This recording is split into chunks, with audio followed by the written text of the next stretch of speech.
There are many risks to buying a new construction home in New York City, besides being expected to pay transfer taxes and attorney's fees on behalf of the sponsor.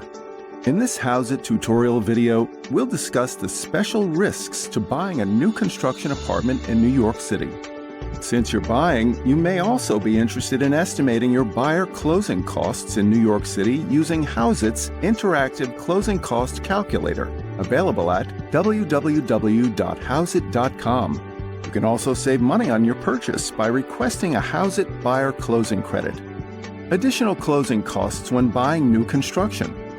Sponsors typically expect the buyer to pick up a substantial portion of the sponsor's closing costs in a new development purchase.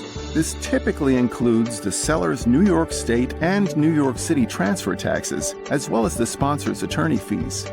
You may also have to pay up front for the superintendent's apartment if the building will have a live-in super.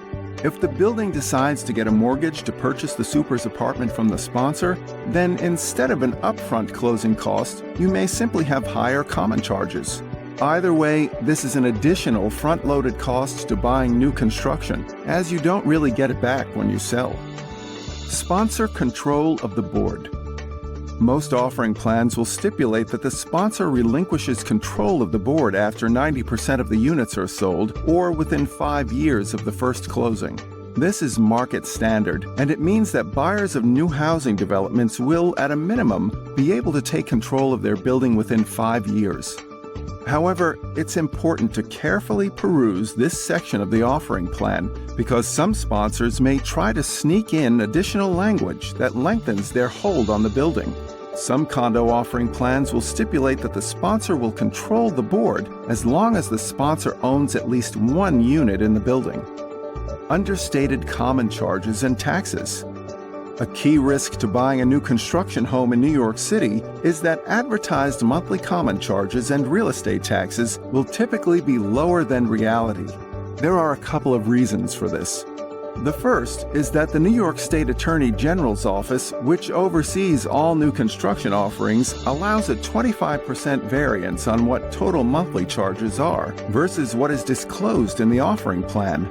As a result, some sponsors will undoubtedly play around with the proposed co-op or condo budget to understate the common charges as much as possible. Perhaps they'll assume the building won't need to pay anything for a super, and the residents will take out the garbage themselves. Second, it's important to understand that the New York City real estate taxes disclosed in the offering plan are typically only for the first year. The first-year real estate tax figure is actually an average of the taxes on the under construction and finished values. Since the taxable value of a finished building is higher, your real estate taxes will be higher than listed in the offering plan. Variance in square footage. A special risk to buying new construction in New York City is that the square footage of the apartment you thought you were buying can vary or even change from what was advertised. Offering plans will typically disclose the possibility of a plus or minus 5% difference in the square footage upon completion. Sometimes the wiggle room disclosed can even be 10%. Keep in mind that new developments are already very liberal in how they calculate square footage. Instead of using interior or usable square footage, new developments will sometimes use the space occupied by walls and even common areas such as elevator banks or hallways. Delays or cancellations by sponsor. The sponsor can cancel the sale at any time before filing an effective amendment. An effective amendment can be filed when at least 15% of the units are in contract. Once this is done, the project is declared effective and there's no turning back for the sponsor. However, sponsors will wait until the last possible moment to file an effective amendment, typically right before the first closing takes place. Sponsors want to retain the right of canceling your deal, even if you have a fully executed contract, if the market crashes. The sponsor can force you to close. A quirk of the new construction home buying process is that the sponsor can force you to close on a whim, as long as they have a temporary certificate of occupancy. You typically won't have a courtesy 30 days notice as you'd see in a normal resale transaction for existing construction. If you don't or can't close, you risk being in default as the purchaser and can be subject to paying both the common charges and taxes as well as a penalty. The sponsor may not have funds to complete construction. The New York Attorney General's office does not check whether a developer actually has enough funds to complete a project.